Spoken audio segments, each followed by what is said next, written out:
अस्सलाम वालेकुम। आप देख रहे हैं यूट्यूब चैनल कॉम्पिटिटिव एग्ज़ाम। तो आज की इस वीडियो में हम दिल्ली सल्तनत की जो तीसरी डायनेस्टी यानी तुगलक डायनेस्टी उसके हवाले से इस लेक्चर में डिस्कस करेंगे। तो पहली जो दो डायनेस्टी थी स्लेव और खिलजी डायनेस्टी, इसके हवाले से मैं ऑलरेडी वीडियो बना चुका हूं।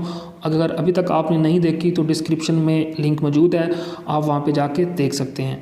तो जो दिल्ली सल्तनत थी इसका जो रूल था वो 1206 से लेकर 1526 तक था।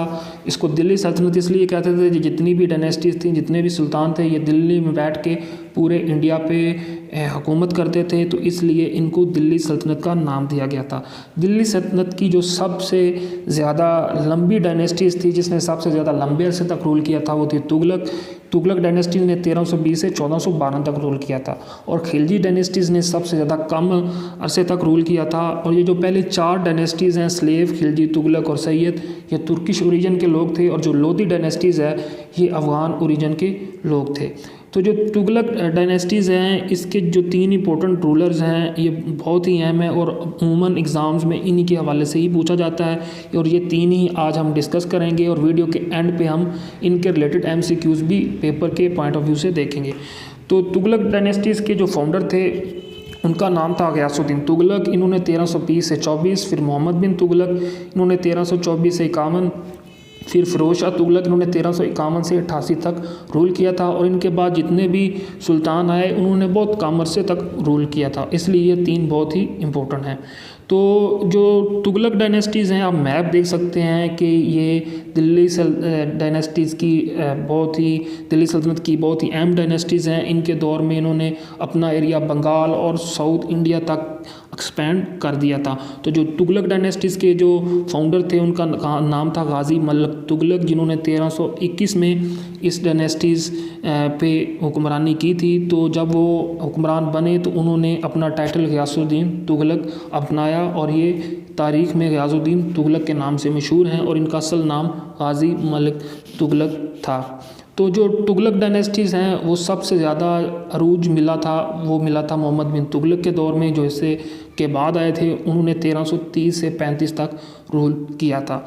जो गयासुद्दीन तुगलक थे ये इनको फाउंडर माना जाता है तुगलक डायनेस्टीज़ का। इन्होंने तुगलकाबाद एक शहर है वो फाउंड किया था और उसके बाद ये अपने बेटे के ही हाथों मारे गए थे। उनका नाम था मोहम्मद बिन तुगलक। तो इन्होंने जो अलाउद्दीन खिलजी के जो फूड लॉज थे उनको दोबारा इंट्रोड्यूस करवाया था। तो जो भी रेबिलियन हो रही थी, बगावत हो रही थी इनके दौर में, वो इन्होंने ख़त्म करवाई थी। पोस्टल सिस्टम का इन्होंने शुरू करवाया था और एग्रीकल्चर यानी एग्रीकल्चर सेक्टर को ग्रोथ देने के लिए भी इन्होंने बहुत अच्छा काम किया था। क्योंकि उस दौर में जितना भी टैक्स आता था सल्तनत को एग्रीकल्चर से आता था, लेकिन कहत पड़ा हुआ था, प्रोडक्शन नहीं बढ़ रही थी और जो फार्मर हैं वो टैक्स नहीं दे रहे थे, इसलिए इन्होंने एग्रीकल्चर सेक्टर्स में भी कुछ रिफॉर्म्स की थी। और 1325 में जब बंगाल फतह हुआ तो गयासुद्दीन तुगलक उसकी सेलिब्रेशन में शरीक थे। तो उसके बाद इनके बेटे ने वहाँ पे मार दिया था।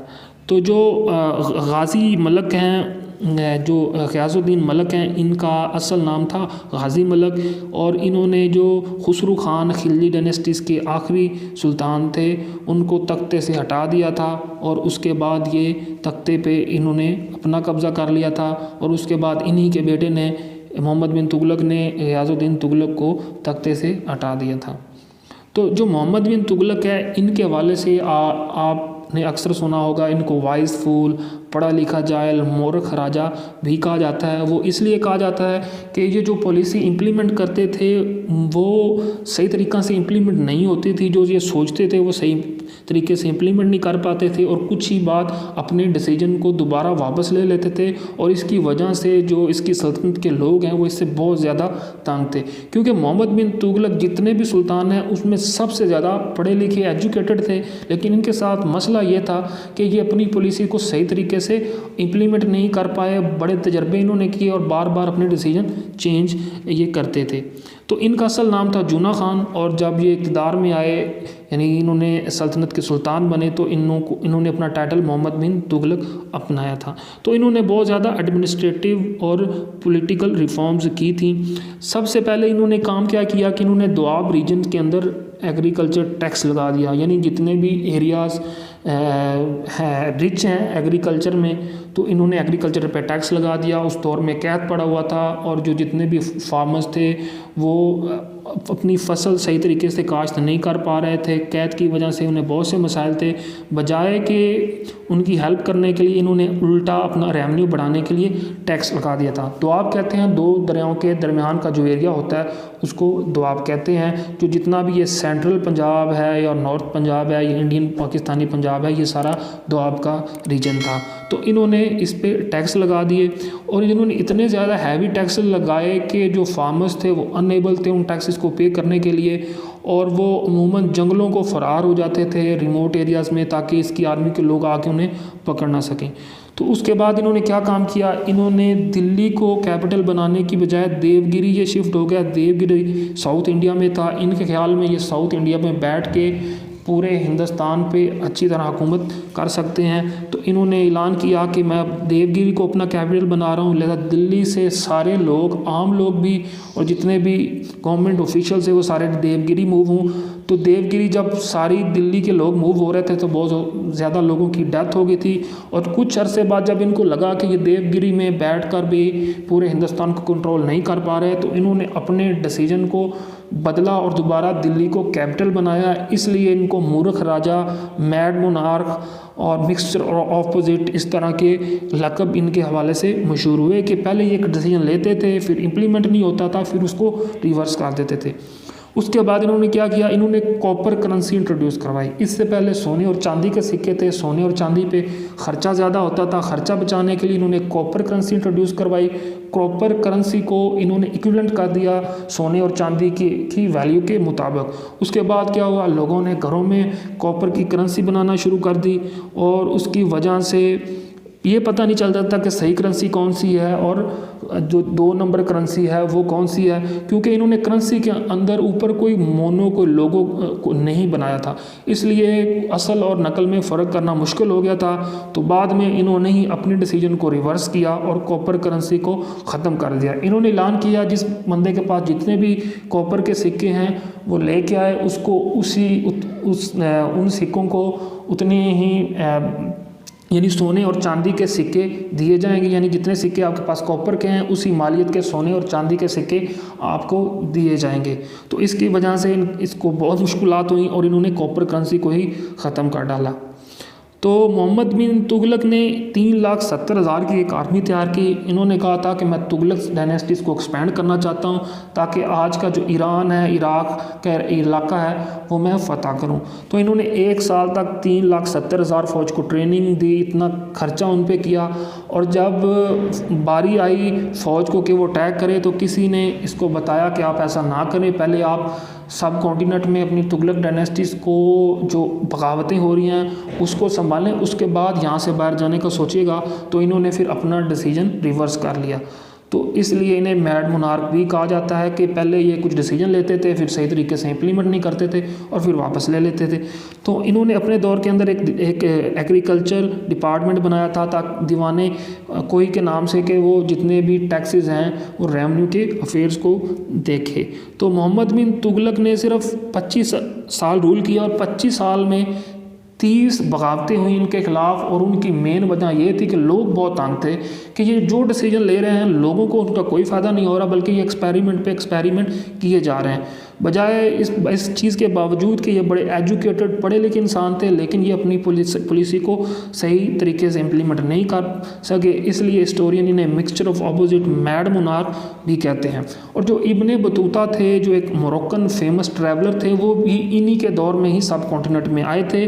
और मोहम्मद बिन तुगलक ने इब्ने बतूता को 7 साल के लिए अपने कोर्ट में चीफ जज भी बनाया था। तो इन्होंने मोहम्मद बिन तुगलक ने चाइना के साथ डिप्लोमेटिक रिलेशन भी कायम किए थे। तो इसके बाद इनके जो बेटे थे गयासुद्दीन तुगलक, उन्होंने 1351 में उन्होंने इक़्तिदार संभाला और वो एडमिनिस्ट्रेटिव रिफॉर्म्स के हवाले से बहुत मशहूर हैं। तो उन्होंने सबसे पहले तो जो एग्रीकल्चर टैक्सेस थे जो मोहम्मद बिन तुगलक के दौर में लगाए हुए थे वो वापस लिए, और ताकि फार्मर्स को रिलीफ मिले, क्योंकि उस दौर में कैद पड़ा हुआ था। इन्होंने रेवेन्यू ऑफिसर्स की सैलरी को बढ़ाया और जितने भी अनलॉफुल टैक्सेस थे वो वापस लिए।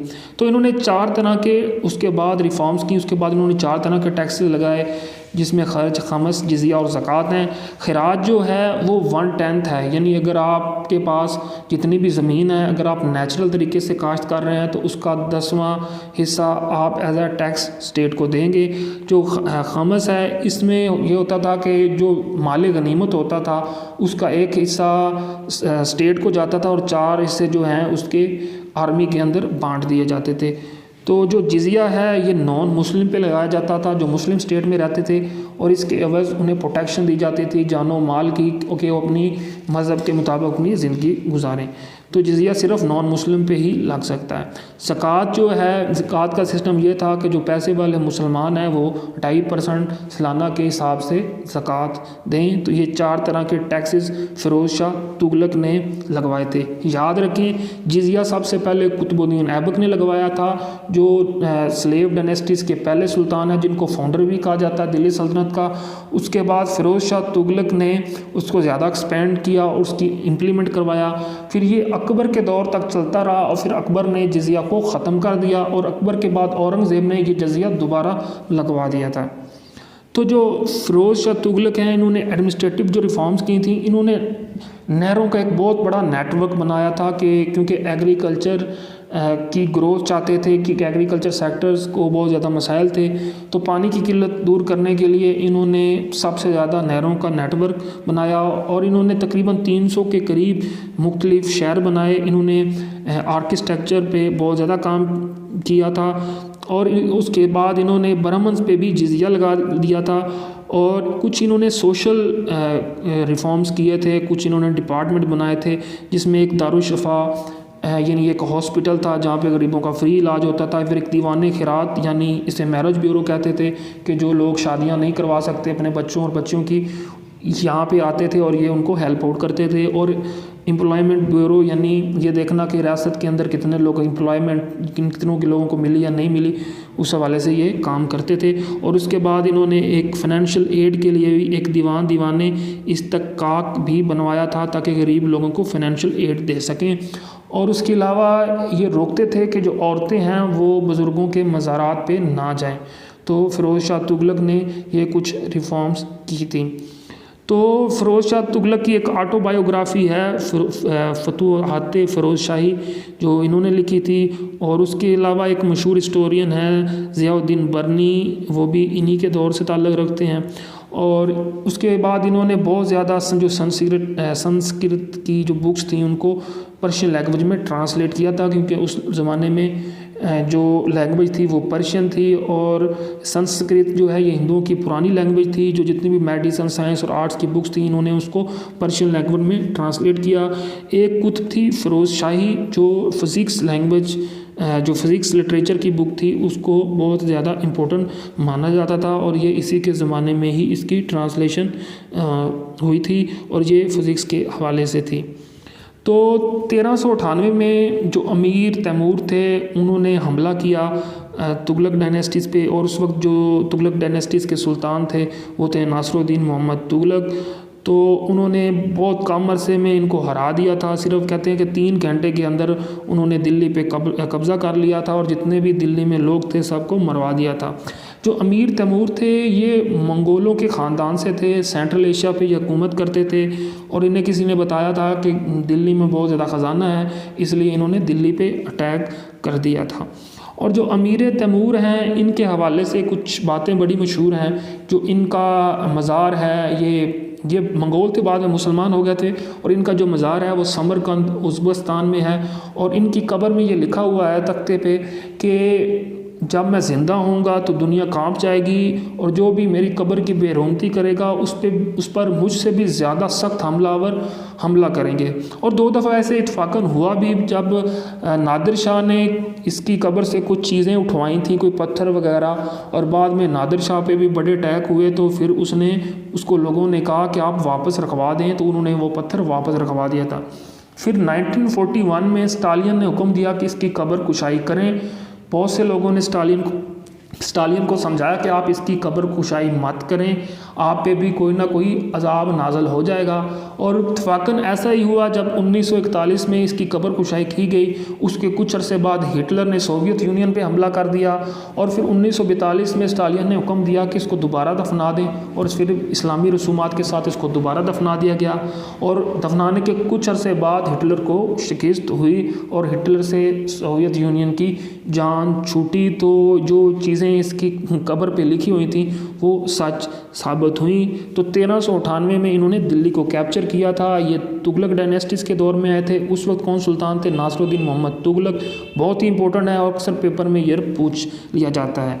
तो तुगलक डायनेस्टीज़ के ज़वाल की वजह क्या थी कि फ़िरोज़ शाह तुगलक के बाद जितने भी लोग आए वो इतने कॉम्पिटेंट नहीं थे, वो सही तरीके से रियासत को एडमिनिस्ट्रेटिव लेवल पे कंट्रोल नहीं कर पाए और कोई उन्होंने टेरिटरी ज़्यादा एक्सपैंड नहीं की। और सूरत हाल ये थी कि बिल्कुल तुगलक डायनेस्टीज़ की जब आखिरी दिन चल रहे थे तो सिर्फ पंजाब और दिल्ली और उसके इर्द गिर्द का ही इलाका इनके पास था। तो अब कुछ इंपॉर्टेंट MCQs डिस्कस करते हैं तुगलक डायनेस्टीज़ के रिगार्डिंग जो पेपर्स में आते हैं। तो विच सुल्तान describe by the historian as the mixture of opposite. तो मोहम्मद बिन तुगलक को मिक्सचर ऑफ ऑपोजिट्स कहा जाता है। वो इसलिए जो डिसीजन लेते थे वो उल्टा हो जाता था, अपनी डिसीजन को रिवर्स कर देते थे। पढ़े लिखे तो ये बहुत थे लेकिन ये अपनी पॉलिसीज़ को सही तरीके से इम्प्लीमेंट नहीं कर पाए। तो अभी तक अगर आपने चैनल सब्सक्राइब नहीं किया तो चैनल को सब्सक्राइब, वीडियो को लाइक और शेयर करना मत भूलिएगा। मोहम्मद बिन तुगलक वाज प्रोफिशेंट इन, तो फिलॉसफी में बहुत ज़्यादा प्रोफिशेंट थे, नॉलेज बहुत था इनको, हिस्ट्री का नॉलेज, फिलॉसफी का नॉलेज वो इनको बहुत ज़्यादा था। और ये पढ़े लिखे सुल्तान थे। जितने भी सुल्तान दिल्ली सल्तनत में हैं सबसे ज़्यादा पढ़े लिखे ये थे मोहम्मद बिन तुगलक। लेकिन इनके साथ वही मसला था कि ये अपनी पॉलिसीज़ को सही तरीके से इम्प्लीमेंट नहीं कर पाते। Which of the following Sultan of Tughlaq dynasty issues coin instead of silver one. तो मोहम्मद बिन तुगलक ने कॉपर के जो सिक्के इशू करवाए थे। गलती इनसे ये होगी कि सिक्के तो इन्होंने कॉपर के बना दिए, उसके ऊपर कोई ख़ास मखसूस यूनिक लोगो नहीं बनाया, लोगों ने घरों में बनाने शुरू किए और बाद में इनको ये डिसीजन वापस लेना पड़ गया। विच सुल्तान of Delhi establish a employment bureau, a charity bureau और चैरिटेबल हॉस्पिटल। तो फ़िरोज़ शाह तुगलक ने गरीब लोगों की मदद करने के लिए कुछ ये इम्पोर्टेंट हॉस्पिटल्स और मैरिज ब्यूरोज बनाए थे। वो issued A token currency in copper coin between 1329 and 3030। तो मोहम्मद बिन तुगलक ने कॉपर कॉइन्स इशू करवाए थे। वो इसलिए करवाए थे, इसके सोने और चांदी के सिक्के बहुत ज़्यादा महंगे हैं और कॉपर कॉइन सस्ते हैं, लेकिन इन्होंने कॉपर कॉइन्स को इक्विवेलेंट कर दिया था सोने और चांदी के सिक्कों के। बाद में लोगों ने घरों में तैयार किए और फिर इन्होंने अपना ये डिसीजन वापस ले लिया था। Mohammad bin Tughlaq transferred his capital from Delhi to Devagiri. तो इन्होंने दिल्ली से देवगिरी ये सोच के आते थे कि देवगिरी ये साउथ इंडिया के अंदर एक शहर है, वहाँ पे बैठ के ये अपनी सल्तनत के निज़ाम को सही तरीके से चला सकते हैं। लेकिन कुछ अरसे बाद इन्हें पता चला कि ये साउथ में बैठ के नॉर्थ को नहीं कंट्रोल कर पा रहे, तो वापस दिल्ली में आ गए। और जब ये दिल्ली से देवगिरी आए तो इन्होंने ना सिर्फ खुद बल्कि अपनी सारी एडमिनिस्ट्रेशन, जितना भी इनका स्टाफ था उसको और आम शहरों को भी दिल्ली से देवगिरी लेके आए थे और बाद में देवगिरी से फिर सब लोगों को वापस ले गए। इसलिए इनको मूर्ख राजा, मैड मुनार, पढ़ा लिखा जैल के नाम से जाना जाता है। डिसीजन ले लेते थे और बाद में ही अपने डिसीजन को चेंज कर देते थे। Ibn Battuta visited during region of, तो मोहम्मद बिन तुगलक के अंदर ये मोरक्कोन ट्रैवलर था इब्ने बतूता, ये मोहम्मद बिन तुगलक के दौर में ही इंडिया आया था। वो वाज थी दिल्ली सुल्तान तुम पोज जिजिया और ब्राह्मण। तो ब्राह्मण पे जो जिजिया था ये फ़िरोज़ शाह तुगलक ने लगाया था। जिजिया सबसे पहले कुतुबुद्दीन ऐबक ने लगवाया था, जो स्लेव डायनेस्टीज़ के पहले सुल्तान थे। स्लेव डायनेस्टी दिल्ली सल्तनत की पहली डायनेस्टीज़ थी। फ़िरोज़ शाह तुगलक ने ये दोबारा लगवाया और ये अकबर के दौर तक चलता रहा। अकबर ने इसको ख़त्म कर दिया, फिर औरंगज़ेब ने दोबारा जिजिया लगवाया था। जिजिया क्या होता है? ये टैक्स होता है नॉन मुस्लिम पे। जो मुस्लिम स्टेट के अंदर जितने भी नॉन मुस्लिम रहते हैं वो जिजिया दें, उसके बदौलत उनको प्रोटेक्शन दी जाएगी, उन्हें सिक्योरिटी दी जाएगी, उन्हें मुकम्मल मजहबी आज़ादी होगी। Mohammad bin Tughlaq was a failure because he was not a practical statesman. यानी मोहम्मद बिन तुगलक के दौर में ज़वाल शुरू हो गया था क्योंकि अपनी पॉलिसीज़ को इम्प्लीमेंट नहीं सही तरीके से कर पा रहे थे, बार बार डिसीजन ले रहे थे, बदल रहे थे, इसलिए लोग भी बहुत ज़्यादा इनसे तंग थे।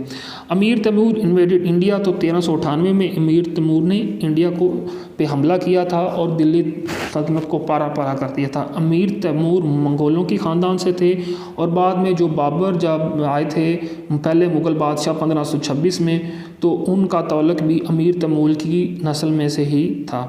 तो ये थे इम्पोर्टेंट MCQs। अगर आपको वीडियो अच्छी लगे तो चैनल को सब्सक्राइब, वीडियो को लाइक और शेयर करना मत भूलिएगा।